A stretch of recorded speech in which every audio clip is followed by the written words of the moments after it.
Hello student, पीके academic classes में आपका स्वागत है। मैं पीके पांडे आज आपको पढ़ाऊंगा गाउस के नियम का अनुप्रयोग यानी एप्लीकेशन ऑफ गाउसेस लॉ। तो आप एप्लीकेशन ऑफ गाउसेस लॉ का मतलब ये हुआ गाउस ने अपने नियम के आधार पर कुछ अनुप्रयोग दिया था, यानी इनकी सहायता से हम कुछ दिए गए चार्ज का हम क्या कर सकते हैं, विद्युत आवेश के रिस्पेक्ट में हम उसका क्षेत्र निकाल सकते हैं यानी इसकी तीव्रता निकाल सकते हैं। तो आइए देखते हैं। आवेशों की सम्मित वितरण यानी आवेशों का सम्मित मतलब से एक समान रूप से वितरण द्वारा उत्पन्न वैद्युत क्षेत्र की गणना अधिक आसान बनाने के लिए गाउस नियम अत्यंत उपयोगी होता है। ठीक, इसके लिए सर्वप्रथम उचित गाउसियन पृष्ठ का चयन किया जाता है।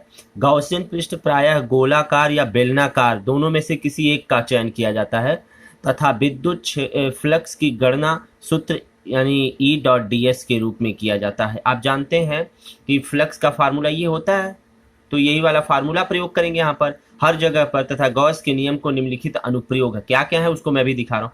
पहले ध्यान दीजिए, गॉसियन पृष्ठ ये कह रहा है ना, गॉसियन पृष्ठ का चयन करते हैं। तो मान लीजिए गॉसियन पृष्ठ अगर ऐसे लंबा है, ऐसे मान लीजिए है, तो इस पर अगर मानना होगा तो एक बेलन ही तो मानेंगे ना, इस प्रकार से एक बेलन ही तो मानेंगे ना इसके चारों तरफ। और मान लीजिए अगर कोई बिंदु है तो इस पर बेलन नहीं मानेंगे, इस पर तो ऐसे गोल भी मान सकते हैं। तो कहने का मतलब गॉसियन पृष्ठ का चयन किया जा सकता है, प्रायः गोलाकार होता है या बेलनाकार होता है, दोनों में से कोई एक हो सकता है। गॉसियन पृष्ठ जिसका निकालना हो जिस आवेश का, उसके चारों तरफ एक पृष्ठ बना देते हैं, काल्पनिक पृष्ठ बनाते हैं, जिसे गॉसियन पृष्ठ कहा जाता है। इसे आपको पढ़ाया गया पिछले वीडियो में। इससे पहले यदि आप गॉस का नियम का फार्मूला यानी गॉस के नियम से रिलेटेड टॉपिक यदि नहीं देखे हैं तो पिछले वीडियो में जरूर देख लीजिएगा। आप बगैर देखे इस चीज़ को अच्छे से समझ नहीं पाएंगे आप, इसलिए आप उस वीडियो को देखने के बाद ही इसको देखिएगा। ठीक है, तो आइए देखते हैं इनके एप्लीकेशन क्या क्या हैं। पहले एप्लीकेशन देखते हैं। तो application number first, application number second, third, fourth, fifth इस प्रकार से है। पहला क्या है, अनंत लंबाई के एक समान आवेशित सीधे तार के कारण वैद्युत क्षेत्र की तीव्रता, यानी कोई ऐसे तार होगा इसके कारण किसी बिंदु P पर वैद्युत क्षेत्र की तीव्रता बतानी है। ठीक है, ये तार है आपका, सीधा है, ये बिंदु P है, इसी पे तो इसके कारण जब गॉसियन पृष्ठ मानेंगे तो ऐसे मानेंगे ना, इसी पे ऐसे होते हुए ऐसे हम इसके चारों तरफ एक गॉसियन पृष्ठ बेलनाकार मान लेंगे। अगला टॉपिक क्या है हमारा, आवेश के अनंत समतल चादर के कारण वैद्युत क्षेत्र की तीव्रता क्या होती है। अनंत आवेश के समतल चादर, समतल चादर मतलब कोई ऐसे चादर होगा, ऐसे कोई चादर होगा, ध्यान दीजिएगा, ऐसे कोई चादर होगा और इससे इसके यहाँ पर निकालना, मान लीजिए किसी बिंदु पे P पे निकालना है वैद्युत क्षेत्र की तीव्रता, तो इसके रिस्पेक्ट में गॉसियन पृष्ठ ऐसे मानते हैं। ठीक है, इस पे निकालना है चादर के द्वारा। तीसरा का अनंत विस्तार की समरूप आवेशित चालक प्लेट, चालक प्लेट मतलब ऐसे कोई प्लेट होगा, ये ऐसे लंबा सा होगा, ये देखिए ऐसे प्लेट होगा, ऐसे ऐसे कोई प्लेट होगा, इस प्लेट के कारण हमको वैद्युत क्षेत्र की तीव्रता निकालनी है। फिर उसके बाद क्या करना है, समान पृष्ठ के निकट स्थित धन तथा ऋण आवेश, मान लीजिए एक प्लेट यहाँ पर है, ये पॉजिटिव है, और एक प्लेट यहाँ पर है, ये कैसा है, निगेटिव है। ठीक है, ये कैसा है, निगेटिव है। तो पॉजिटिव और निगेटिव प्लेट के कारण हमको क्या करना है, आवेशित प्लेट के बीच मतलब इनके बीच में बताना है वैद्युत क्षेत्र की तीव्रता और इनके बाहर बताना है। ठीक है, पांचवा क्या कर रहा है, पांचवें के रिस्पेक्ट में आप देख सकते हैं, पांचवें के रिस्पेक्ट में आवेशित गोलीय कोष यानी खोखले गोले के कारण वैद्युत क्षेत्र की तीव्रता, यानी आवेशित गोला, मान लीजिए यहाँ कोई पॉइंट है, ये कोई गोला है आपका, ये कोई गोला है, खोखा गोला है, खोखला गोला है, तो इसके कारण वैद्युत क्षेत्र की तीव्रता हमको ज्ञात करनी है। तो ये 5 एप्लीकेशन हम प्रयोग करेंगे, इसके बाद हमारा ये चैप्टर कंप्लीट हो जाएगा। तो आइए पहला पॉइंट जो है, अनंत लंबाई के एक समान आवेशित सीधे तार के कारण वैद्युत क्षेत्र की तीव्रता क्या होती है, इसको हम पढ़ेंगे। तो आइए देखते हैं। जी हाँ, अनंत लंबाई के एक समान आवेशित सीधे तार के कारण वैद्युत क्षेत्र की तीव्रता क्या होती है। सबसे पहले हमने एक तार माना, यहाँ पर मान लेते हैं ये तार, यहाँ पर ये आपका CD है, मान लेते हैं ये आपका क्या है, तार AB है, A और B, AB एक तार है, सीधा लंबा तार है। ठीक है, अब इस तार से कुछ बिंदु पे, मान लेते हैं किसी बिंदु पे, इस तार से किसी बिंदु पे, जैसे देखिए मान लीजिए तार है, यहाँ पर कोई बिंदु P है, इस पे वैद्युत क्षेत्र की तीव्रता हमको निकालना, इस तार के कारण ऐसे कोई तार है गोल। ठीक है, तो इस पे निकालने के लिए इस पे यहाँ से ऐसे इसके चारों तरफ गॉसियन पृष्ठ मानते हैं, ऐसे गॉसियन देखिए पृष्ठ मानते हैं बेलनाकार मान लिए। तो अब ये बेलनाकार है तो इसका मतलब ये आपका ये जो पृष्ठ होगा ये वक्राकार होगा और ऊपर वाला जो पृष्ठ होगा समतलकार होगा। देख सकते हैं, जी हाँ देख सकते हैं, ये देख लीजिए, मान लीजिए बेलनाकार है, ठीक है। ये आपके पास एक बेलनाकार मैंने कागज लिया है, तो इस बेलनाकार कागज में देख सकते हैं अगर ऐसे रखेंगे तो ये समतल है, इधर भी समतल है और इधर भी समतल है, और ये आपका जो ये चारों तरफ ये गोलाकार ये बेलनाकार है, ये वक्र पृष्ठ इसे कहते हैं। कैसा कहते हैं? वक्र पृष्ठ है, ये वक्र पृष्ठ है और ये समतल पृष्ठ है। तो वही चीजें यहाँ देखने को मिल रहा है। क्या कह रहा है कि वक्र पृष्ठ और समतल के रिस्पेक्ट में आप देख सकते हैं तो क्या देखने में मिल रहा है कि हमने इसके चारों तरफ एक सीडी गॉसियन पृष्ठ मान लिया बिंदु P से होते हुए। अब इसी वक्र पृष्ठ पे एक पॉइंट छोटा सा मैंने वेक्टर ले लिया, मान लीजिए इसके कारण जो क्षेत्रफल है यस है, तो इस पे छोटा सा यानी ds होगा। तो आप देख रहे हैं वैद्युत क्षेत्र की तीव्रता बाहर की तरफ होती है, और इस पे जो ये ds है इसका वैद्युत क्षेत्र की, जैसे आप जानते हैं किसी भी गॉसियन पृष्ठ के लिए एक e होता है और एक क्या होता है, ds होता है, छोटा सा एक ds होता है, एक वेक्टर e होता है। तो वेक्टर e और ds दोनों एक ही दिशा में है। और अगर हम मान लीजिए समतल पृष्ठ पे लेते हैं तो वेक्टर e और वेक्टर ds एक दूसरे के 90 अंश पे 90 डिग्री पे है, ठीक है, क्लियर देख रहे हैं। तो 90 डिग्री होने की वजह से कैंसिल आउट हो जाएगा, इससे तो कोई मतलब है नहीं, इस पे शून्य हो जाएगा। इसी का हमको निकालना है बिंदु P पे। तो आइए जरा हम देखते हैं। तो सबसे पहले आप देखिए क्या है, ये एक समान तार है और एक समान तार के कारण जिसका नाम देते हैं रैखिक आवेश घनत्व, तो जिसको हम लिखते हैं लैम्डा से। तो यही यहाँ डेफिनेशन हम थोड़ा आपको दे रहे हैं। कह रहा है कि यदि कोई आवेश q लंबाई l यदि आवेश q लंबाई l की किसी रेखा पर एक समान रूप से वितरित हो तो प्रति एकांक लंबाई पर वितरित आवेश को आवेश का रेखीय घनत्व कहते हैं। ये डेफिनेशन दिया जा चुका है पीछे वाले वीडियो में, इससे 2-3 वीडियो पीछे। कहते हैं इसे प्रायः लैम्डा से प्रदर्शित करते हैं। अतः आवेशित रेखीय रेखा पर किसी को हमको यदि आवेश का घनत्व निकालना तो लैम्डा बराबर q/l होता है। लैम्डा बराबर q मतलब आवेश बटे लंबाई, टोटल आवेश इस पे कितना और इसकी लंबाई कितनी है, ठीक है, ये होता है। तो ये तो डेफिनेशन हो गया। अब आते हैं हम इस चित्र के अनुसार, जो चित्र में दिखा है। सबसे पहले माना कि एक अनंत लंबाई के एक समान आवेशित यानी जिसको धन आवेशित तार का एक रेखिक आवेश घनत्व लैम्डा है। तो मान लीजिए ये आपका कोई तार है AB जो आवेशित है और आवेशित होने के कारण इसका जो रेखीय घनत्व है लैम्डा है, वही यहाँ कह रहा है। अगला कह रहा है कि माना कि तार के निकट r दूरी पर एक बिंदु P है जिस पर वैद्युत क्षेत्र की तीव्रता ज्ञात करनी है। तो आप देख रहे हैं कि ये यहाँ से r दूरी पर कोई बिंदु P है, r दूरी पे, इसी पे मुझे वैद्युत क्षेत्र की तीव्रता को ज्ञात करनी है। तो क्या हम कर सकते हैं, इसके लिए बिंदु P से गुजरने वाला जो l लंबाई का समाक्ष गॉसियन r त्रिज्या का बेलनाकार पृष्ठ खींचते हैं। सबसे पहले हमने क्या किया, ये जो r त्रिज्या यहाँ से r दूरी पे है इसी को त्रिज्या मान करके इसके चारों तरफ एक बेलनाकार, आप देख सकते हैं ना, त्रिज्या का मतलब यहाँ से लेकर यहाँ तक का डिस्टेंस एन होता है। भाई कोई बेलन अगर ऐसे है तो ये बेलनाकार यदि कोई आकृति है तो इसके केंद्र से यहाँ तक की क्या कहते हैं, त्रिज्या कहते हैं। तो वही तो है, यहाँ से त्रिज्या ये सब बराबर ही तो होगा ना। तो यानी r दूरी पे है तो इसका मतलब r त्रिज्या, हमने क्या किया, एक बेलनाकार गॉसियन पृष्ठ ले लिया, ठीक है। अब क्या करते हैं, l लंबाई का समाक्ष गॉसियन पृष्ठ बेलनाकार पृष्ठ खींचते हैं।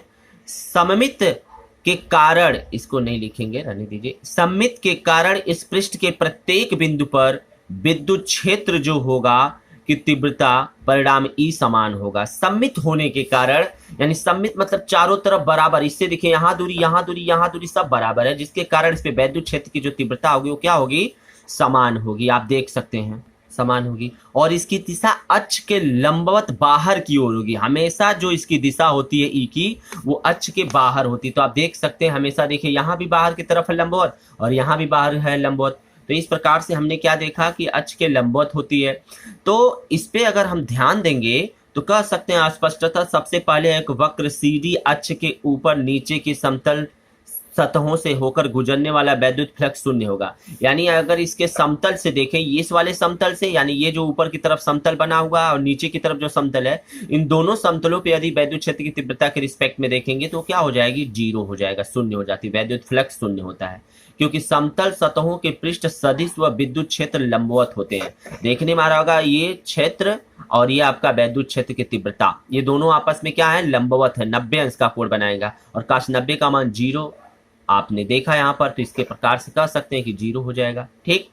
अब हम क्या करेंगे, इनके रिस्पेक्ट में अब देखेंगे इस बेलन के वक्र सतह पर स्थित क्षेत्रफल अवयव ds से होकर गुजरने वाला विद्युत फ्लक्स यदि हम देखेंगे, यानी कि इससे होकर के गुजरने वाला विद्युत फ्लक्स यदि हम निकालेंगे बिंदु P से, तो देखने में आ रहा होगा कि D phi is equal to, formula मैंने बताया था, सबसे पहले फार्मूला ये लिखते हैं, छोटे से अवयव छोटा सा टुकड़ा लिया है ना, इसके वजह से ये हो गया।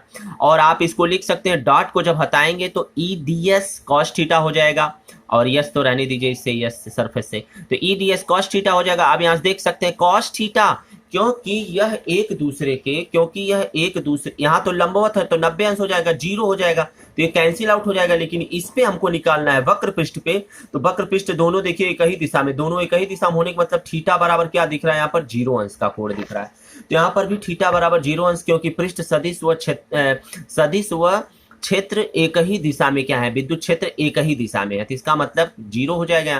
का 0 का मान 1 होता है, तो इसलिए हो जाएगा ई डी एस, यानी हल करेंगे ऐसे भी रहने देंगे तो कोई बात नहीं रहेगी, तो ये हो जाएगा ई डी एस। आप देख सकते हैं, अतः संपूर्ण गॉसियन पृष्ठ से गुजरने वाला फ्लक्स निकालेंगे तो दोनों पक्षों का क्या कर देंगे, समाकलन। जो ही समाकलन करेंगे तो ये देखिए यहाँ से डी कैंसिल है, यानी फाई बचेगा, फाई ई बचेगा, यहाँ ई लिख सकते हैं, और ये आपका इससे ये इसी में ऐसे रहने देंगे ई डी एस। और उसके बाद ई डी एस, ई को बाहर, क्योंकि विद्युत क्षेत्र है समान है तो बाहर हो जाएगा, बचेगा डीएस, यानी क्षेत्र, क्षेत्र ही तो परिवर्तित हो रहा है। इसमें आप देख रहे हैं छोटा सा टुकड़ा जो लिए, यही तो बार बार यहाँ से बदल सकते हैं, कहीं भी ले सकते हैं, तो यही तो परिवर्तित हो रहा है। क्षेत्र तो हर जगह इसी तरह के लंबवत ही होगा, तो देखने में आ रहा होगा डीएस। तो डीएस आप देख रहे हैं कि क्योंकि ये बेलन है, तो बेलन का वक्र पृष्ठ, ये गोला गोला ऐसे ऐसे है, तो बेलन का वक्र पृष्ठ जो होता है वो होता है 2 पाई आर एल, ये पता आपको होना चाहिए।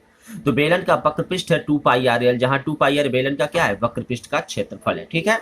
अब समीकरण नंबर 1 इसको यदि हम मान लेंगे तो आप देख सकते हैं इस टोटल के जगह पर हम क्या लिख सकते हैं, इसका वक्र पृष्ठ का फार्मूला लिख दिए, तो गायब हो गया ये, ठीक है।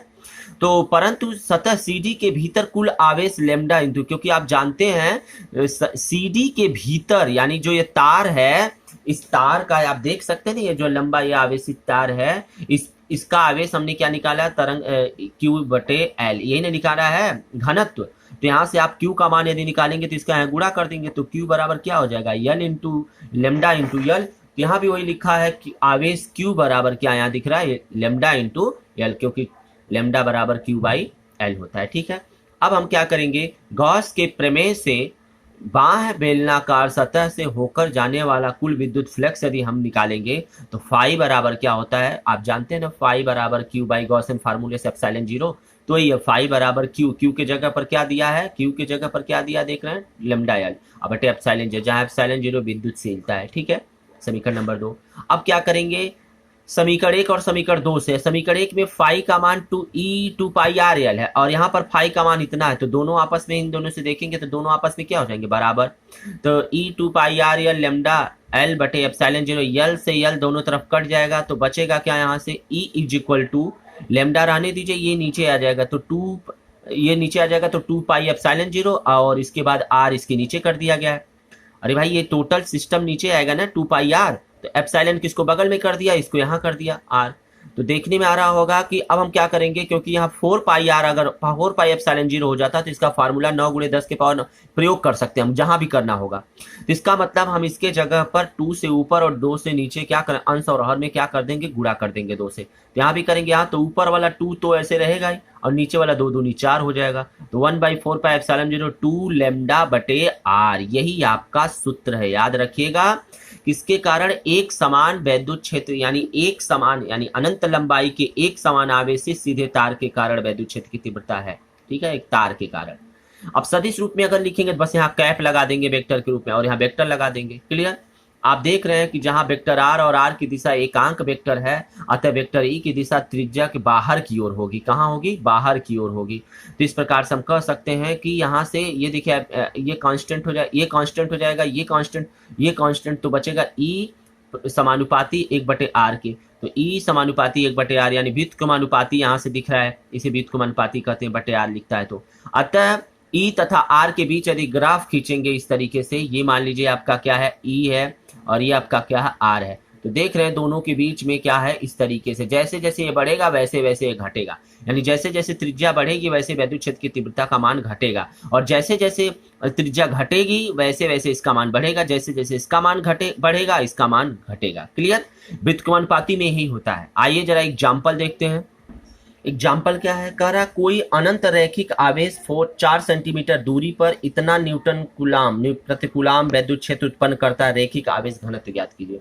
तो क्या दिया है, आवेश इतना सेंटीमीटर दूरी पर, यानी आर बराबर दिया है, तो 4 सेंटीमीटर, इसको मीटर में बदल लीजिए तो गुणे 10 के पावर -2 से गुणा करेंगे तो मीटर बदल जाएगा। उसके बाद और दिया है पी विद्युत क्षेत्र की तीव्रता दिया है, यानी ई का मान दिया, तो ई बराबर 9 गुणे 10 के पावर 4 न्यूटन प्रति कुलाम। अब हमको क्या निकालना, आवेश घनत्व। तो फार्मूला आप जानते हैं, क्योंकि ये अनंत रैखिक आवेश का रहा है, फार्मूला होता है E = 1/4 पाई एप्सिलॉन 2 लैम्डा बटे आर। तो यहाँ से देखिए इसका मान रख दीजिए इसके नीचे, इसका मान आपको पता है 9 गुणे 10 के पावर 9, 2 रहने दीजिए, लैम्डा को ऐसे रहने दीजिए, आर का मान यहाँ दिया है 4 गुणे 10 के पावर -2। हमको लैम्डा का मान निकालना है, तो इसको यहाँ तिर्यक गुणा करेंगे, तो गुणा करेंगे तो 9 गुणे 10 के पावर 4, ये गुणा हो जाएगा तो 4 गुणे 10 के पावर -2, और फिर ये इसको नीचे भेज देंगे बटे 2 गुणे 9 गुणे 10 के पावर 9 बराबर क्या बचेगा, लैम्डा। अब लैम्डा के रिस्पेक्ट में यदि निकालेंगे तो इसको इधर कर दीजिए, है देखिए 9 से 9 कट गया, है देखिए 2 दूनी 4 कट गया, यहाँ से 10 और इसमें से घट जाएगा तो 10 के पावर 2 बचेगा +2, और ये 2 बचेगा, और ये 10 के पावर 9 ऊपर चला जाएगा तो हो जाएगा 9 -9 +2 घटेगा तो -7 बच जाएगा यहाँ पर, तो 2 गुणे 10 के पावर 7, तो लैम्डा का मान यानी कि 2 गुणे 10 के पावर 7 पलट जाएगा तो कुलाम प्रति मीटर। ये फार्मूला आपका बहुत ही मजेदार क्वेश्चन है, ऐसे जो भी क्वेश्चन होगा आप क्लियर कर लेंगे। ये देखिए होमवर्क मैं आपको दे रहा हूँ, कोई अनंत रैखिक आवेश 3 मीटर दूरी पर विद्युत क्षेत्र उत्पन्न करता है, रैखिक आवेश घनत्व इतना दिया है, यानी लैम्डा का मान दिया है 10 के पावर -8 कुलाम प्रति मीटर, याद रखिएगा। और क्योंकि लैम्डा बराबर यही न होता है Q/L, इसका मतलब कुलाम, इसका मतलब मीटर, तो ही कुलाम प्रति मीटर, मात्रक जरूर लिखा करिए। विद्युत क्षेत्र की तीव्रता ज्ञात, यानी E का मान ज्ञात करना, तो E बराबर 1/4 पाई एप्सिलॉन 0 × 2 लैम्डा बटे आर हो जाएगा। तो देखने में आ रहा मीटर, यानी आर का मान दिया है, यहाँ से मीटर दिया तो इसको बदलने की जरूरत नहीं, यानी आर का मान दिया है 3 मीटर, और इसके बाद घनत्व का मान दिया, यानी लैम्डा का मान दिया, आर का मान दिया, ये इसका मान आपको ऑलरेडी पता है 9 गुणे 10 के पावर 9, तो हल कर लेंगे तो ये ई का मान जो हो जाएगा वो 60 आ जाएगा। ठीक है, ये आपका फार्मूला बन जाएगा। तो इस प्रकार से आप देख रहे हैं कि आप इसको बड़े आसानी से कर सकते हैं। ये पहला टॉपिक था, इससे रिलेटेड मैंने कुछ एग्जाम्पल करवाया है, इसके बाद मैं दूसरा पार्ट आपसे करवाऊंगा। जी हाँ, अगले वीडियो में हम ये दूसरा करवाएंगे, आवेश की अनंत समतल चादर के कारण विद्युत क्षेत्र की तीव्रता। तो यह वीडियो यहीं कंप्लीट होता है। अगर ये वीडियो अच्छा लगा हो तो इसे लाइक करिए और अपने दोस्तों में शेयर करिए, और हाँ, जो चैनल पे नए हों चैनल को सब्सक्राइब करके बेल आइकन जरूर दबा लीजिए। धन्यवाद।